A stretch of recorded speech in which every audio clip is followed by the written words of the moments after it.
ఒక ప్రయోగశాలలో ఒక ప్రొఫెసర్ గారు ఒక ఎక్స్పెరిమెంట్ చేస్తూ ఉన్నాడు. ప్రొఫెసర్ అనగానే సాధారణంగా ఆబ్సెంట్ మైండెడ్గా ఉంటారు అని ఒక నానుడి. ఈ ప్రొఫెసర్ గారు ఈ ఎక్స్పెరిమెంట్ చేస్తూ ఆల్ ఆఫ్ ఎ సడన్ ఆయన చెప్పిన మాట ఏమిటంటే, ఐఎమ్ డెడ్ అని ఒక స్టేట్మెంట్ ఇచ్చారు. ఆయన క్రింద పనిచేసేటువంటి సబార్డినేట్స్ అందరూ కూడా ఆశ్చర్యపడ్డారు. ఏంటి మన ప్రొఫెసర్ ఎట్లా అంటున్నాడు, ఐఎమ్ డెడ్ అంటున్నాడు, ఏంటి కారణం? వారు వచ్చి, అయ్యా మీరు చనిపోలేదు, మీరు బ్రతికే ఉన్నారు, వీఆర్ అలైవ్ అని చెప్తుంటే, లేదు లేదు ఐఎమ్ డెడ్ అంటున్నాడు. ఆయన ఎట్లాగా ఆయనతో నేను బ్రతికే ఉన్నాను చెప్పించడానికి వాళ్ళ తల ప్రాణం తోకొచ్చిందట. వారు ఒక కోడి పిల్లలు తీసుకుని వచ్చారు, ప్రొఫెసర్ గారు ముందు పెట్టారు. అయ్యా ప్రొఫెసర్ గారు ఇదేమిటి అని అడిగారు. ఆయన చెప్పాడు, నాకు తెలిసి అది కోడి పిల్ల. సో ఒక అబ్బాయి వచ్చి ఒక నైఫ్ తీసుకొచ్చి ఆ కోడి పిల్లలు కట్ చేశారు. ఏమొస్తుంది? బ్లడ్ వచ్చింది. ప్రొఫెసర్ గారిని అడిగారట, ప్రొఫెసర్ గారు ఇదేమిటి అంటే, బ్లడ్ వస్తుంది కట్ చేశారు కదా అన్నట. దీన్ని బట్టి మీకు ఏం అర్థం అవుతుంది అని అంటే, ప్రొఫెసర్ గారు చెప్పాడట, every living creature when it cuts it bleeds అని చెప్పాడు. బాగానే కొంత మైండ్ పనిచేస్తుందని తర్వాత ఒక పావులను తీసుకొచ్చారట, దాన్ని కూడా అలాగా చెప్పాడు. ఎదురుకుండా కోసారు. Professor what do you understand by this అని అంటే, ప్రొఫెసర్ మళ్ళీ చెప్పాడట, I know it's a dough and when you cut it down every living creature when it cuts it bleeds అని చెప్పాడట. అక్కడ వరకు చాలా బాగానే ఉంది. అసిస్టెంట్స్ ఇద్దరు బలమైన వాళ్ళు వచ్చారట. ప్రొఫెసర్ గారు చెయ్యాలి, ఇద్దరు గట్టిగా పట్టుకున్నారట. ఏం చేయబోతున్నారు ఇప్పుడు? ఆ ప్రొఫెసర్ గారి చేతిని సన్నగా కట్ చేయడం ప్రారంభించారట. పోస్తుంటే ఏమొస్తుంది? ప్రొఫెసర్ గారికి రక్తం వస్తుంది. ప్రొఫెసర్ గారిని అడిగారట, professor what do you understand by this అని అంటే, ప్రొఫెసర్ గారు చెప్పాడట, యా నౌ ఐ అండర్స్టాండ్. వింటున్నారా? ప్రొఫెసర్ గారు చెప్తున్నాడు statement, now I understand even dead can bleed అంటున్నాడు.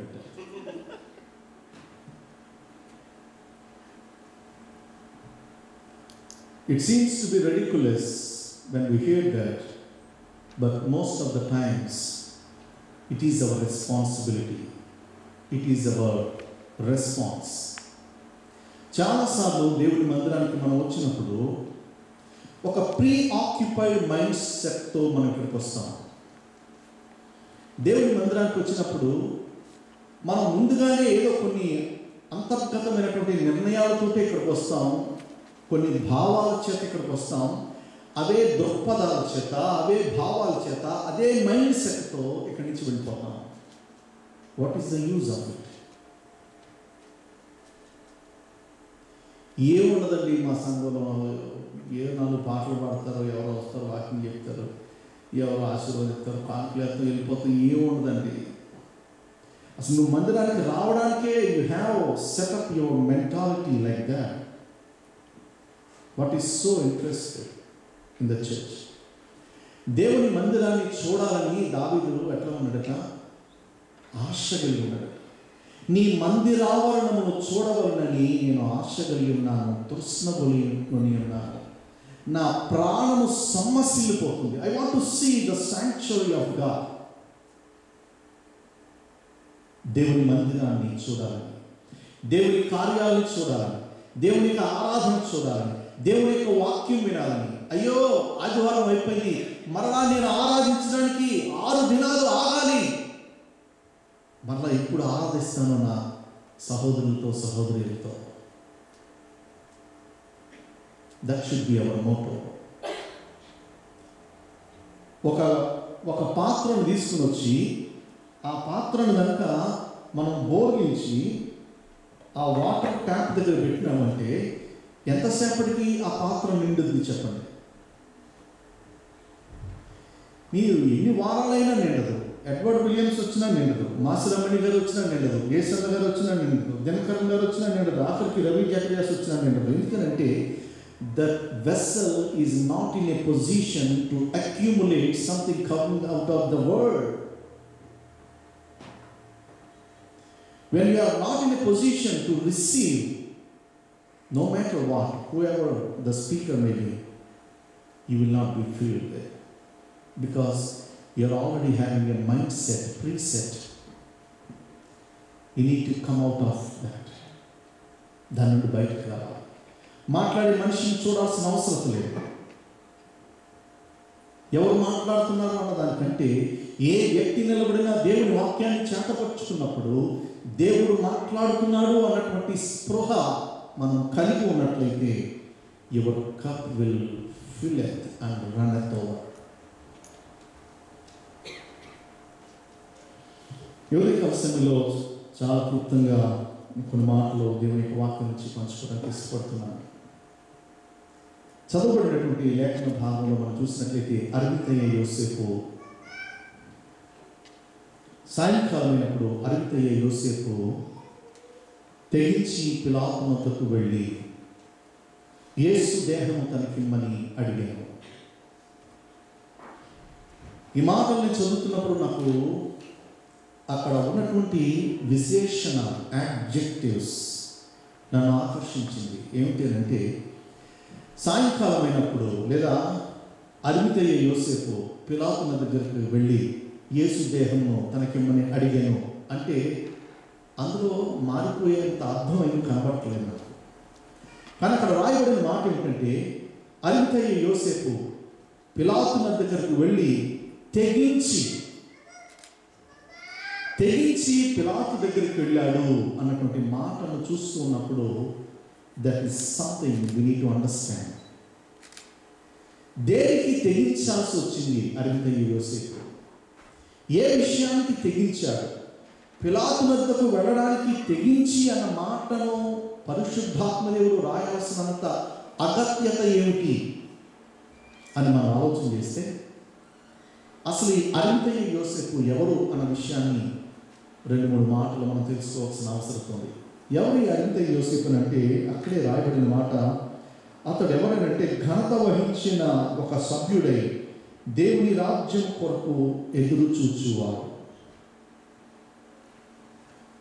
ఘనత వహించినటువంటి ఒక సభ్యుడై సన్హెద్రిన్ సభలో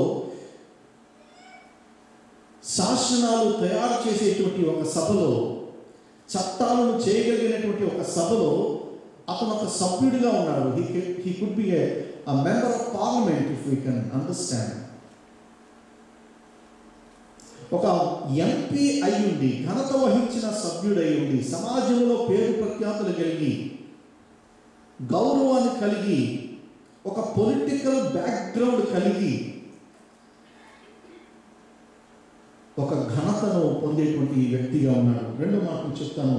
మత్తయి సువార్తలో 27:57 మనం చూసినట్లయితే అక్కడ ఈ అరిమితయ్య యోసేపు గురించి రాయబడిన మాట అతడు ధనవంతుడు అన్నటువంటి మాటను మనం అక్కడ చూస్తాం. He was a rich man. లూకా సువార్తలో మనం చూసినట్లయితే 23:50-51 అక్కడ రాయబడినటువంటి మాట ఏమిటంటే అతడు సజ్జనుడు, నీతిమంతుడు.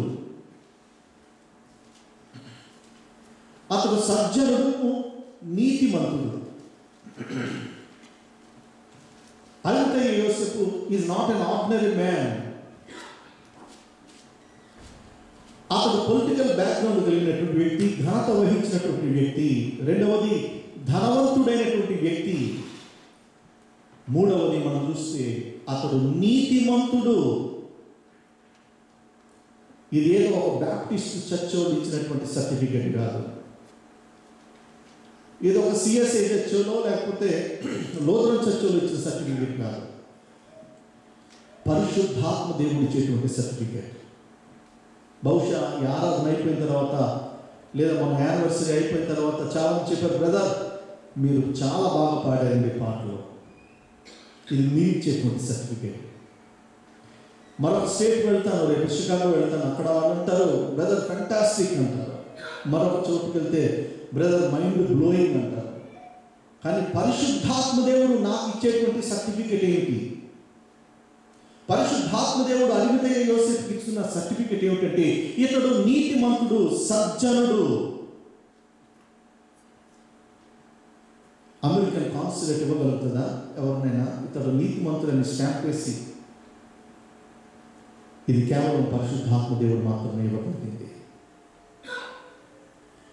ఇతడు సజ్జనుడు, నీతిమంతుడు, పొలిటికల్ బ్యాక్గ్రౌండ్ ఉన్నవాడు, ధనవంతుడు,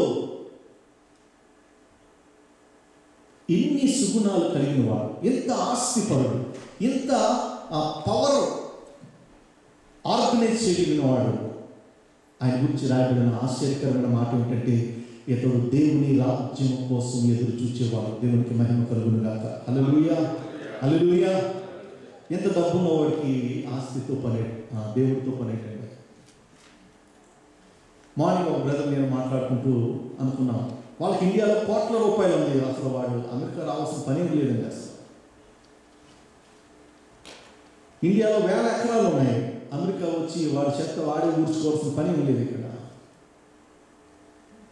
అరిమతయ యోసేపు ధనవంతుడు, పొలిటికల్ బ్యాక్గ్రౌండ్ ఉన్నవాడు, నీతిమంతుడు, సజ్జనుడు. Apart all these qualifications he was the man looking for the kingdom of God. దేవుని రాజ్యం కోసం ఎదురు చూచేటువంటి వ్యక్తి. మనకు అంత ఆశ ఉంటే మనం దేవుని రాజ్యం కోసం, సంఘం కోసం ఆలోచన చేస్తామా? మందిరంకి వెళ్ళాలన్న ఆశ మనకు ఉంటుందా? దేవుడు అంటే భయపడేటువంటి మనస్తత్వం మనకు ఉంటుందా? చాలామందికి భక్తి ఉంటుంది కానీ భయం ఉంటుంది. అరిమతయ యోసేపు తెగించాడంట. ఎందుకునంటే ఆ రోజున యేసుక్రీస్తు ప్రభు వారిని సిలువ వేశారు. ఆయన సమాధికి కూడా చాలా కట్టుదిట్టమైన ఏర్పాట్లు జరుగుతున్నాయి. ఎవరో యేసు దేహాన్ని క్లెయిమ్ చేసేటువంటి పరిస్థితుల్లో లేరు. ఉన్నటువంటి శిష్యులందరూ కూడా అరచేతిలో తమ ప్రాణాలు పెట్టుకుని గదిలోకి వెళ్ళి గది తలుపులు వేసుకుని గదుల్లోనే ఉన్నారు. ఎవరో కూడా బయట కనబడితే యేసు శిష్యుడు అన్న మాట తెలిస్తే మమ్మల్ని కూడా ఎక్కడ చంపేస్తారో అన్నటువంటి భయం, ప్రాణ భయం. అరిమతయ యోసేపు తెగించాడు అని రాయబడిన మాటకు అర్థం ఏంటంటే అరిమతయ యోసేపు ప్రాణానికి తెగించాడు.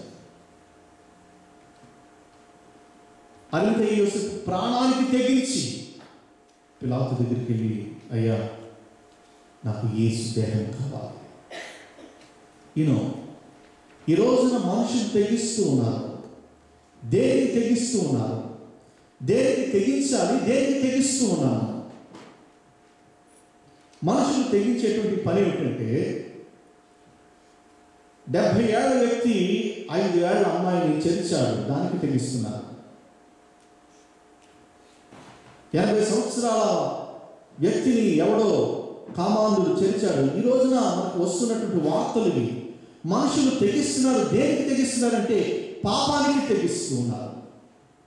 మనుషులు తెగిస్తున్నారు. దేనికి తెగిస్తున్నారంటే పచ్చగా ఉన్నటువంటి సంసారంలో చిచ్చు పెట్టడానికి తెగిస్తున్నారు.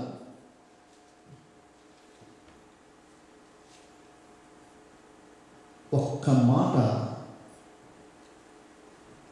చక్కగా ఉన్న కుటుంబాన్ని విడదీసేయగలుగుతుంది. వెనక మన దేశంలో మనం చూస్తే అక్కడ జరుగుతున్నటువంటి సంభాషణలు ఎలా ఉంటాయంటే, పొద్దున నేను లక్డీకాపుల్ బస్ స్టాప్ దగ్గర చూశాను. అక్కడ ఆటో వెనకాల అన్నయ్యని ఇంకొక ఆవిడని నాకెందుకులే అని వెళ్ళిపోతుంది. చెప్పే విషయం పూర్తిగా చెప్పడు. ఈయన మొత్తం బస్సులు తిరిగి తిరిగి ఆఫీస్ నుంచి కష్టపడి ఇంటికి వస్తాడు. అమ్మాయి ఆకలి వేస్తుంది, భోజనం పెట్టు అని అంటాడు. అక్కడే తినేసి రాపోయావా అంటది వీడికి అర్థం కాదు స్టోరీ. భోజనం తర్వాత పెడుతుంది కానీ మంచినీళ్ళు అన్నాడు. మంచినీళ్ళు కూడా ఇవ్వకుండా పంపేసిందా? ఒక చిన్న మాట పచ్చని సంసారాన్ని కూల్చివేయగలుగుతుంది. ఒక చిన్న మాట క్రైస్తవ సంఘాన్ని నిలువున చీల్చివేస్తుంది. ఒక చిన్న మాట భార్యాభర్తలను విడదీస్తుంది. ఒక చిన్న మాట తల్లి కుమార్తెల, తల్లి కొడుకుల సంబంధాన్ని చెరిపివేయగలుగుతుంది. మనిషి యొక్క నాలుక అంత భయంకరమైనది. 130 సంవత్సరాల చరిత్ర కలిగినటువంటి సంఘం ఒకటి ఉంది కాకినాడలో. మాట పంతం వచ్చింది ఇద్దరు వ్యక్తులకి. 130 సంవత్సరాల చరిత్ర కలిగిన సంఘం ఈ రోజున 2 ముక్కలైపోయింది. ఎంత విచారం! మనుషులు తెగిస్తున్నారు. దేనికి తెగిస్తున్నారు? యేసు దేహం కోసం కాదు, దేవుని రాజ్యం కోసం కాదు, పవర్ కోసం తెగిస్తున్నారు. తమ స్వార్థ ప్రయోజనాల కోసం తెగిస్తున్నారు. కుటుంబాన్ని చీలుస్తూ ఉన్నారు, అన్నదమ్ముల్ని చీలుస్తూ ఉన్నారు, అక్క చెల్లెళ్ళని చీలుస్తూ ఉన్నారు. అది తీసుకొచ్చి సంఘంలో పెట్టి సంఘాలు కూడా మొక్కలయ్యేటువంటి పరిస్థితిని మనుషులు తీసుకొస్తున్నారు. కీర్తన గ్రంథం 52వ అధ్యాయం 3వ వచనాన్ని చదువుదాం. ఎవరైనా తీసిన వారు చదువు. కీర్తన గ్రంథం 52వ అధ్యాయం. మేలు కంటే కీడు చేయుట, నీతి పలుకుట కంటే అబద్ధము చెప్పుటయు నీకు ఇష్టం. 2వ వచనం. కపటమైన నాలుక గలవాడా, అధిక నాశనకరములైన మాటలే నీకు ఇష్టం. కావున దేవుడు సదాకాలము నిన్ను అణగగొట్టును. ప్రియులారా, మనం చూసినట్లయితే 4వ వచనం కూడా ఉంటది. మోసం చేయువాడా, వాడిగల మంగళ కత్తివలే నీ నాలుక నాశనం చేయను. చాలండి. కొంతమంది ఎంత స్వీట్గా మాట్లాడతారో కదా. బ్రదర్ బ్రౌన్ చేశారా అంటారు. అంత స్వీట్. అమ్మ నాకు అసలే షుగర్, అంత స్వీట్ వద్దు. నాలుక మంగళ కత్తి వంటి నాలుగు నోట్లేటు దొరుకుతున్నారు. అంటే కొంతమంది గురించి మాట్లాడుతుంటే చెప్తుంటారండి, అమ్మో ఆవు నోట్లో నోరెట్టకూడదండి, కడుపు తరుక్కుపోయేలాగా మాట్లాడుతుందంట. ఆయన నోట్లో నోరెట్టకూడదండి, ఆయన పొడవడు కానీ ప్రతి మాట పొడిచినట్టుగా ఉంటుందండి. ఆయనతో మాట్లాడితే పేగులు బయటకు వచ్చేస్తాయండి. ఇలాంటి ఎక్స్ప్రెషన్స్ మీరు ఎప్పుడైనా విన్నారో లేదో నాకు తెలియదు. దేవుని వాక్యం చెప్తుంది, మనుషులు అనేక మంది వాడిగల మంగళ కత్తి వంటి నాలుక కలిగిన వాళ్ళు. స్త్రీ అని, పురుషుడని, యూదులని, గ్రీసు దేశస్తులని ఇక్కడ కూడా భేదమేమీ లేదు. మన నాలుక పట్ల మనం జాగ్రత్త కలిగి ఉన్నాం.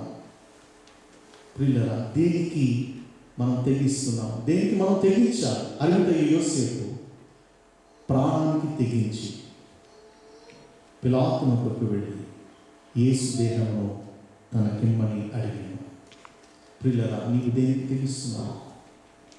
యాకోబు భక్తుడు అంటాడు, వినుటకు నిదానించి మాట్లాడుటకు ఏం చేయాలట? నిదానించాలి. వినుటకు వేగిరపడి మాట్లాడడానికి నిదానించాలి. కొంతమంది చాలా స్పీడ్గా మాట్లాడతారు. నువ్వు వెంటనే పార్క్ స్టేషన్కి వెళ్ళి అనే లోపల వెళ్ళిపోతాడు కూడా. వీళ్ళు ఏం చేయాలి? వినుటకు వేగిరపడి. అందుకే దేవుడు మనకు 2 చెవులు ఇచ్చాడు, ఒకటే నోరు ఇచ్చాడు. సో వినుటకు వేగిరపడి మాట్లాడడానికి నిదానించవలసిన వారు అంటున్నాం. ప్రియులారా, మనం చూద్దాం 2వ రాజుల గ్రంథం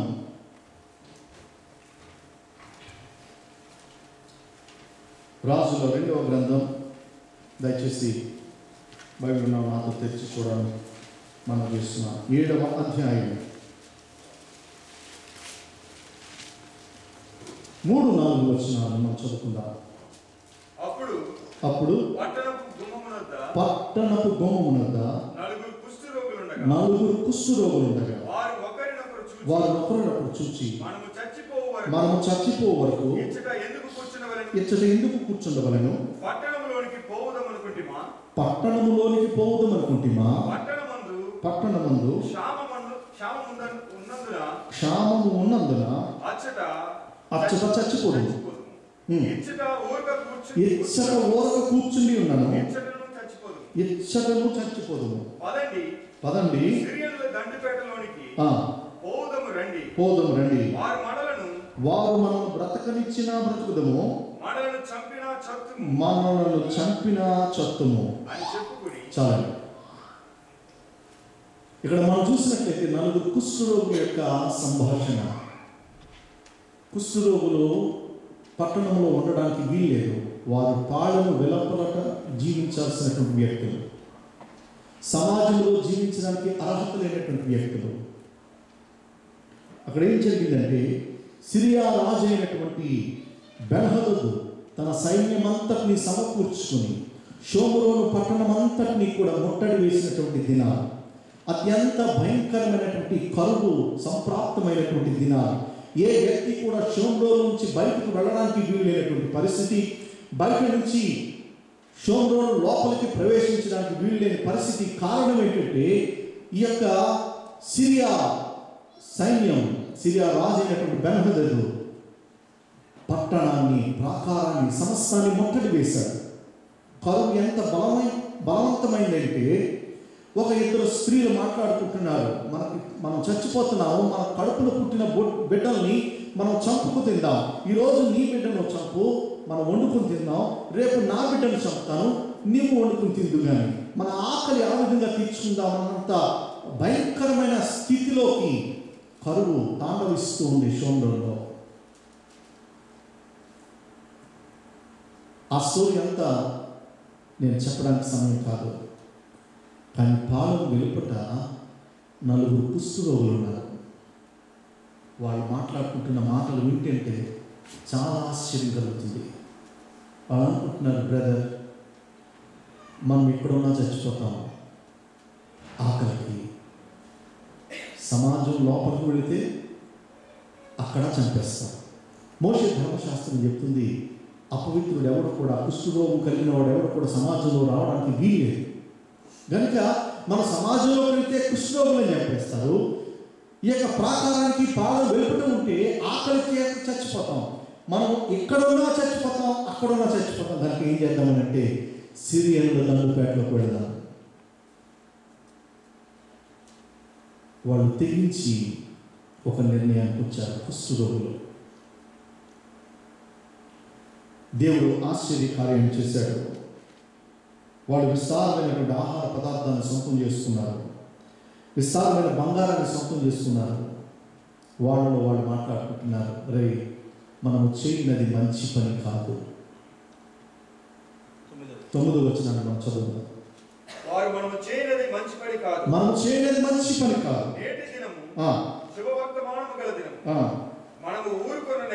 మనము ఊరుకొన్న నేల. మనం అందరం let us go into the courts of the city. ఈ మంచి వార్తను, మీరు ఆకలితో చచ్చిపోతున్నారు, మీ కడుపులో పుట్టిన బిడ్డల్ని చంపుకు తినేంత భయంకరమైన తీవ్రమైన కరువులో మీరు కొట్టుమిట్టాడుతున్నారు. ఒక శుభవార్త ఏంటంటే, there is food, enough food. మనల్ని చంపినా చేద్దాం.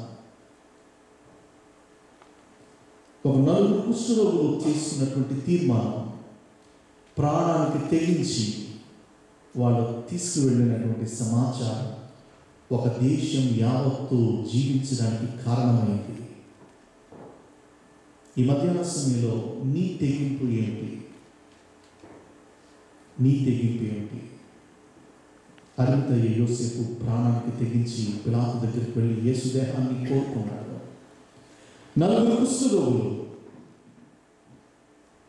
ప్రాణానికి తెగించి సిరియన్ల దండుపేటలకు వెళ్ళి అక్కడ విస్తారమైన ఆహారం ఉన్నదన్నటువంటి వార్తను రాజుగారి చెవులు పడేలాగా చేశారు. తద్వారా ఒక దేశం సుభిక్షంగా మారింది. నీ తెగింపు వల్ల నీ కుటుంబానికి కలిగేటువంటి మేలేమిటి? నీ తెగింపు వల్ల నీ దేశానికి ఒరిగే మేలేమిటి? నీ తెగింపు వల్ల నీవు హాజరవుతున్నటువంటి సంఘానికి ఒరిగే మేలేమిటి?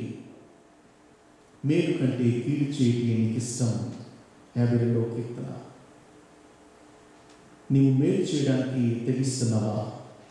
కీడు చేయడానికి తెగిస్తున్నావా? కపటమైన మాటలు పలుకుతావు నీ నోటితో. అంటే దాని అర్థం ఏంటో తెలుసా? కపటమైన మాట అంటే అర్థం ఏంటో తెలుసా? ఎదురుగుండా పొగుడుతారు, వెనకాల నోచుకుంటారు. ఎదురుగుండా పొగుడుతారు, కానీ మనిషి వెనక్కి తిరగానే ఆ మనిషి గురించి చెడుగా మాట్లాడుతుంటారు. బ్రదర్ మీరు పాడుతుంటే అసలు బాగా చదువు ఎక్కడ పనిచేస్తాడండి అంటారు కొంతమంది నా దగ్గరికి వచ్చి. ఆ షెడ్యూల్లో వారికి కూడా పాట ఇచ్చామో సరే, లేకపోతే ఏమంటాడు తెలుసా, ఆ మాత్రం మేము బాగా పెట్టి ఇండియా నుంచి పిలిపించేది మరేంటి? కపటమైన మాట. వదిన నువ్వు చేపల కూర వండితే అసలు న్యూ జెర్సీ మొత్తానికి నువ్వే వండాలి వదిన, అసలు నీకులాగా చేపల కూర వండే వాళ్ళు ఎవరు లేరనుకో అంటారు. వెళ్ళేటప్పుడు ఒక 4 మంచి మొక్కలు, పొట్ట మొక్కలు వేసి చక్కగా బాక్స్ రేటు పంపించామా సరే సరే, లేకపోతే బయటికి వెళ్ళి ఏం చెప్తారు తెలుసా, దాని మొక్కం అసలు దానికి చేపలు తోవడమే రాదంట. కపటమైన మాట. మనిషి ఎదురుగుండా ఒకలాగా మాట్లాడతారు. బ్రదర్ మీ పాటలు నిజంగా వాక్యం కనబడుతుంది బ్రదర్ అంటారు ఎదురుగుండా. పక్కకు తిరిగాక ఎప్పుడు చూసినా ఆట పాటలు రాత్రి పెట్టిందాక.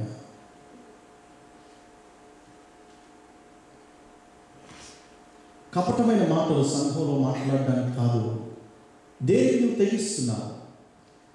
వాడిగల మంగళ కత్తి వంటి మాటలు. ఇంట్లో ఉల్లిపాయలు కోసుకునే కత్తి అన్న తెగుతుంది, ఒకసారి తెగకపోతుంది, కానీ మంగళోడు కత్తి మహాషార్ప్గా ఉంటుంది. పూర్వకాలం ఇండియాలో ఈ సెలవుకి వెళ్తే అక్కడ ఒక లెదర్ బెల్ట్ ఒకటి పెట్టేవాడు. ఎవరికైనా గుర్తుందో లేదో మా బ్రదర్స్కి. దాన్ని ఏం చేసేవాడు? కట్ చేసే ముందు ఏం చేస్తారండి? బాగా సానపడతారు. మంగళోడు కత్తి అంట అంత షార్ప్. అది మన నోట్లోనే ఉంది, మన నాలుక. దేనికి తెగిస్తున్నా?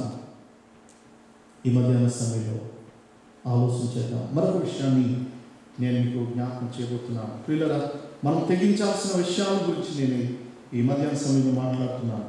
ఎస్తేరు గ్రంథం 4వ అధ్యాయం 16వ వచనాన్ని చదువుదాం. ఎస్తేరు గ్రంథం 4వ అధ్యాయం 16వ వచనం.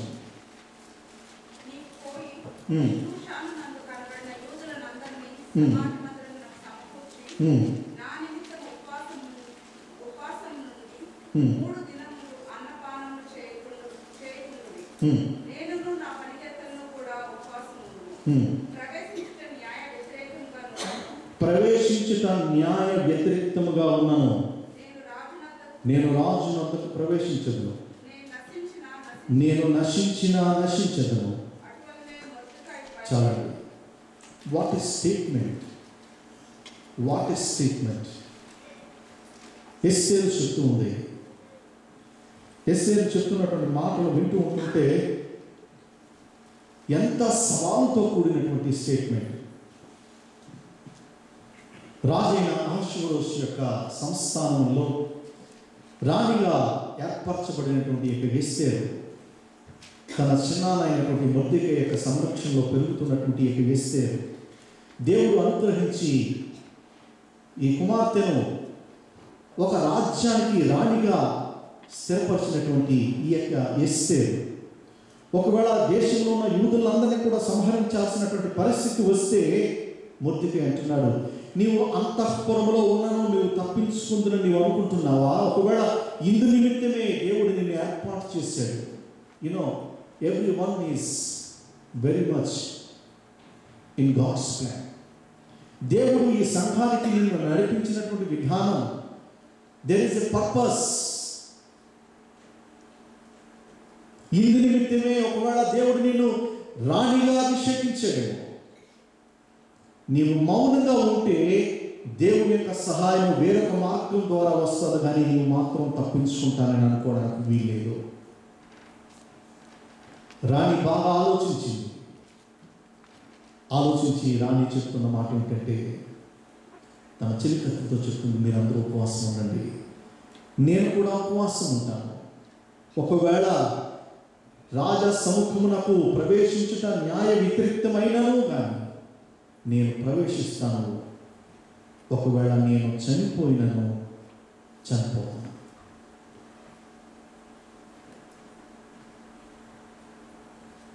ఈ రోజున మనకున్నటువంటి కాన్సెప్ట్ ఏమిటంటే, 10 మందిని చనిపోయినా కానీ నేను పైన ఉండాలి.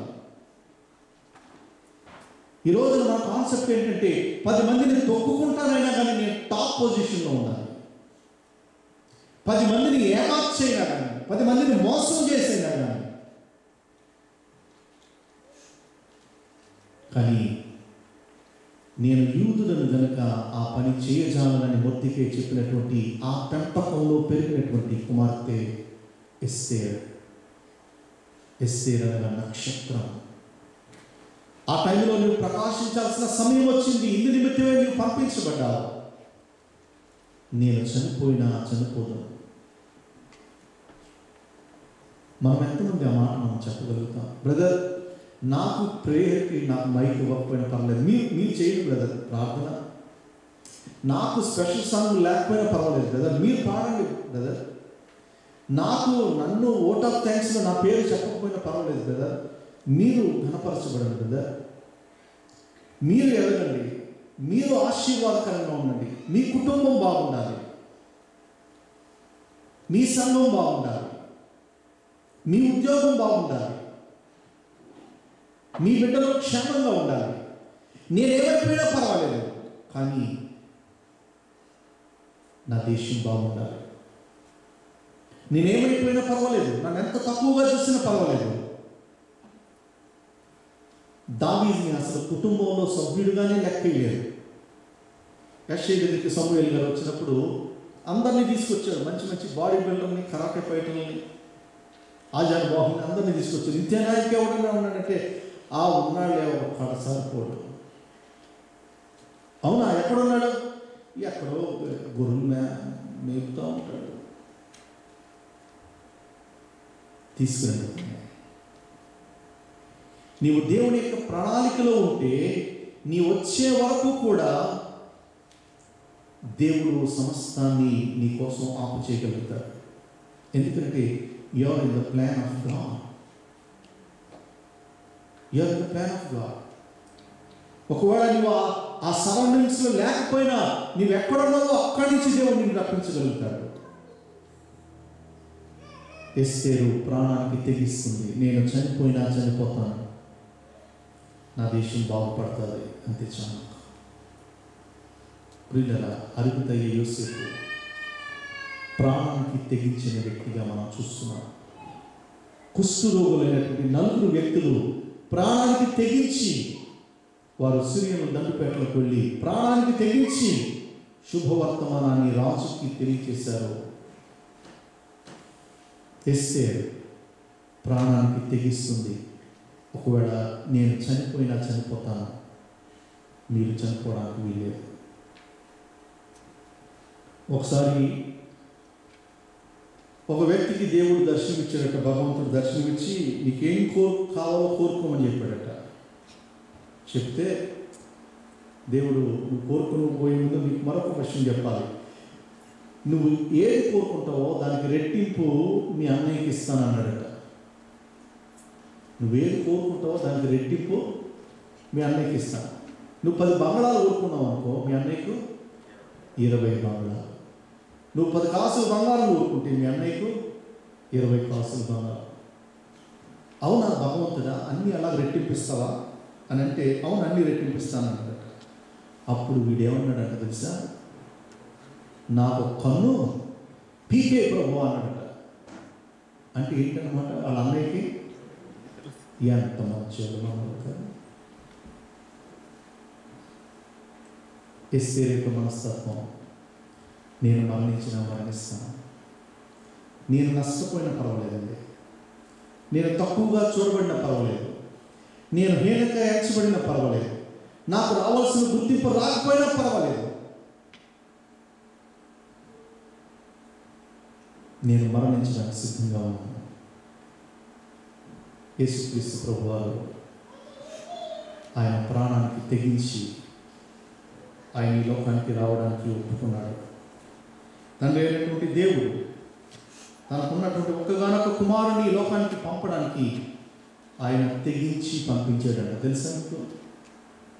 తండ్రి అయిన దేవుడు తనకున్న ఒక్కగానొక్క కుమారుణ్ణి ఈ లోకానికి తెగించి పంపించాడట. మీరు ఎలా చెప్తున్నారు సార్ తండ్రి అయిన దేవుడు కుమారుని తెగించి పంపించాడన్నానికి? అరణ్య పాపియని త్రోయక నన్ను గూర్చి తన సుతుని దాచక తెగించి మృతికప్పగించి పాపపు నెగుల్దిగుల్ సొగసుగానంచెను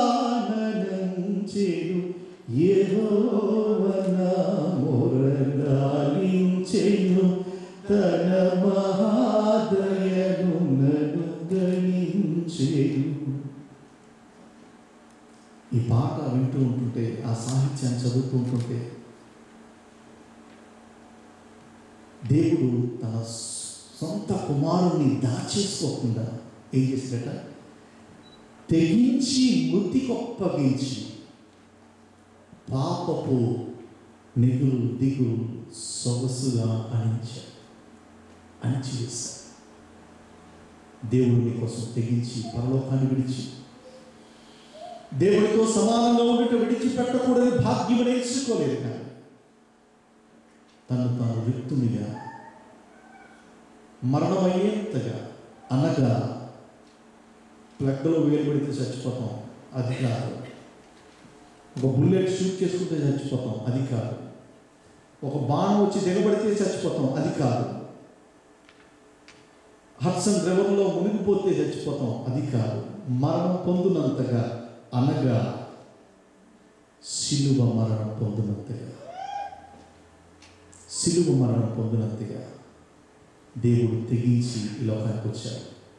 ఈ రోజున నీ చేతిలో బైబిల్ ఉంది, ఆరాధించుకోవడానికి మందిరం ఉంది, నీ మతాన్ని, నీ యొక్క దైవత్వాన్ని నువ్వు కాపాడుకోవడానికి ఈ దేశంలో స్వేచ్ఛ ఉంది. కానీ నువ్వు దేనికి తెగిస్తున్నావు? దేనికి తెగించాలి? దేనికి తెగిస్తున్నావు? నీ ఆలోచన ఏంటి? అరిమతయి యోసేపు తన ప్రాణానికి తెగించి పిలాతు దగ్గరికి వెళ్ళాడు. అతను ఒక ఘనత వహించిన సభ్యుడు, ధనికుడు, అతడు నీతిమంతుడు, సజ్జనుడు. 4 కుష్ఠరోగులు తెగించారు. 4 కుష్ఠరోగులు తెగించడం ద్వారా ఒక దేశం అంతా బాగుపడింది. ఒక స్త్రీ, ఒకవేళ బలహీన ఘటన నీవు అనుకుంటున్నావేమో, ఎస్తేరు యొక్క తెగింపు వలన యూదుల యొక్క వారి యొక్క రాజ్యం అంతా కూడా, వారి జనాంగం అంతటిని కూడా కాపాడుకోగలిగింది ఎస్తేరు యొక్క తెగింపు. మనం తెగిస్తే చాలామంది చెప్తారు, నేను కనుక తెగించానంటే అంటుంటారు చాలామంది కదా.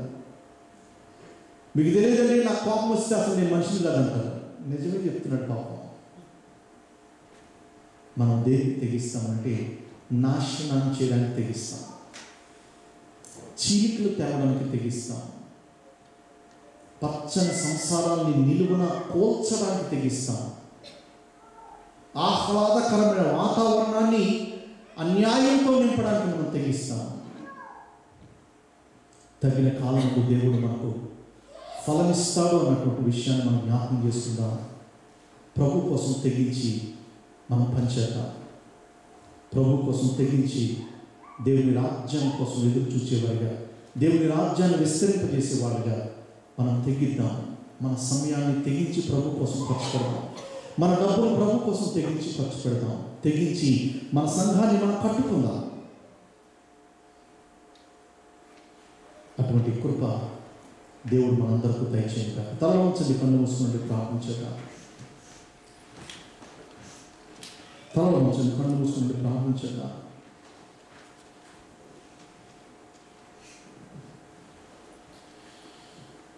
ఏ విషయంలో నువ్వు తెగించలేకపోతున్నావు?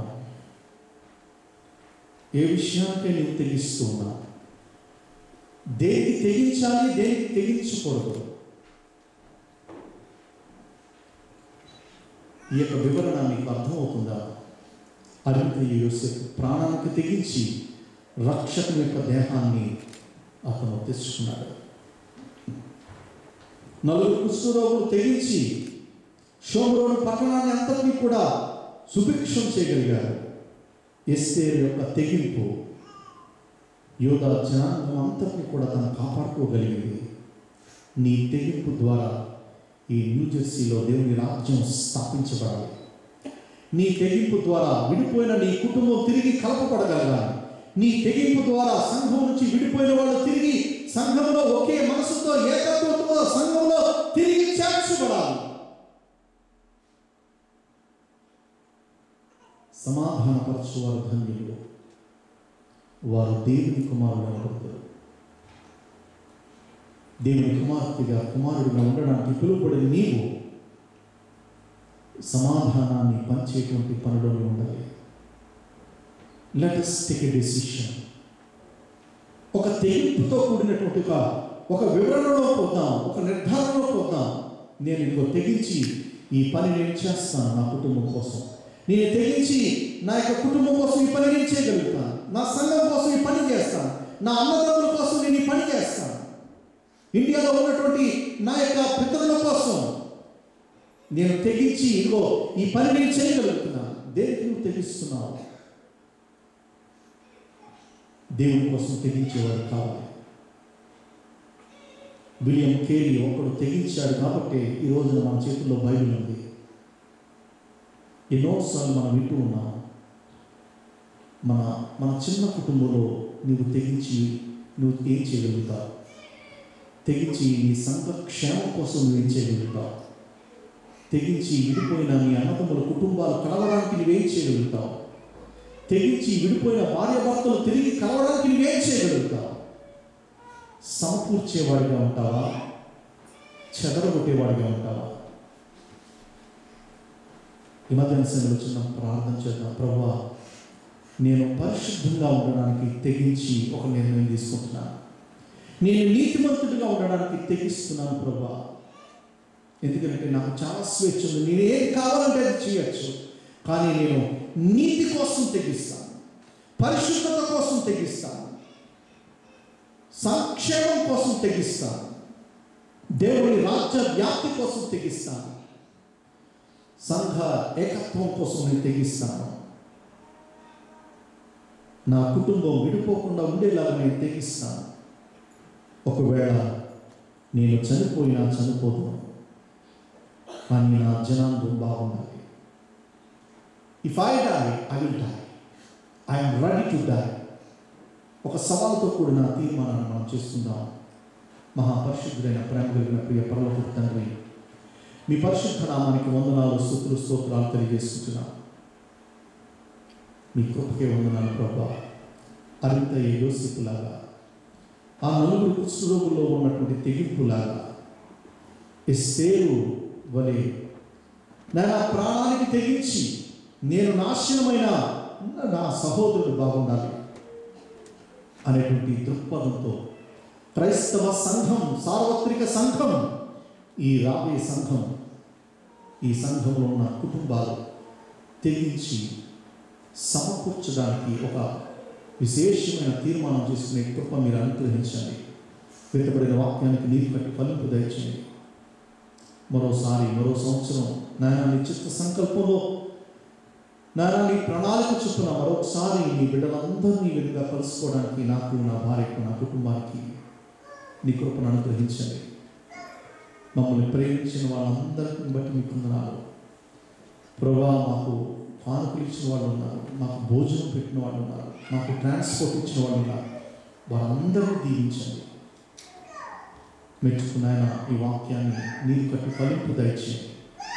ఒక తెగింపుతో, ఒక సవాలుతో కూడిన జీవితాన్ని జీవించడానికి సహాయం చేయండి. నీ కృపగల హస్తాలకు మరొకసారి మమ్మల్ని అందరినీ అప్పగించుకుంటూ యేసు పరిశుద్ధ నామమున ప్రార్థించి అడిగి వేడుకొచ్చిన ప్రియ పరలోకపు తండ్రి, ఆమేన్. దేవుడు